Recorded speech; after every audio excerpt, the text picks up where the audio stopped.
Back to New Jersey's latest national park. The Great Falls in Paterson has just received that prestigious designation. It was nearly 10 years in the making.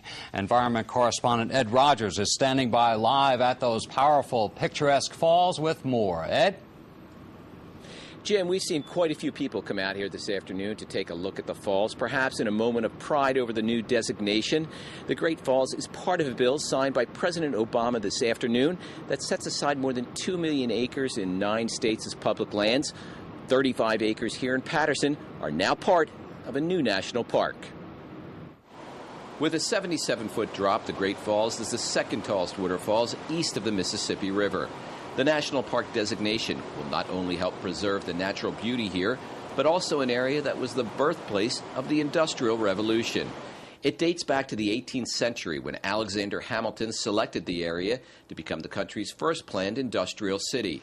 The Paterson Museum provides a look back at some of the mills that were powered by the water from the falls. In 200 years, textiles, guns, even aircraft engines were manufactured here. How could I leave out Wright's Aeronautics? Wright's was huge in Paterson. They made the engine. They built the J5 Whirlwind engine for Charles Lindbergh's plane in 1927. Congressman Bill Pascrell pushed hard for the national park designation. Pictures of the falls cover the congressman's office walls. Today's signing was a bittersweet moment for the former mayor of Paterson, whose mother passed away this weekend. We thank all of those people who worked in these factories. My relatives, my grandparents who first came here, mine from Italy, but from all over the world, whether they were from Russia, whether they were from Poland, Ireland.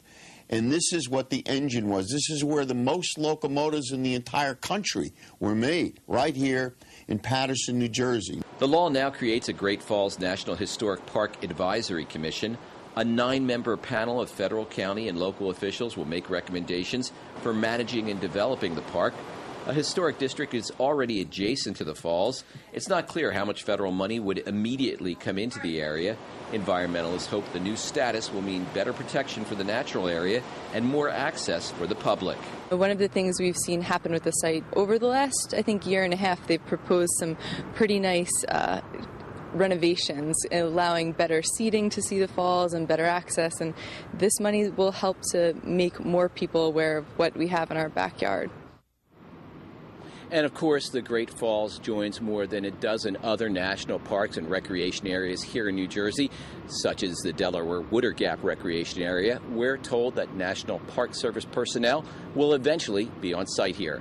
Reporting from the country's newest national park, Ed Rogers, NJN News, Paterson. All right, quite a big deal up there, Ed. Thanks very much for that report.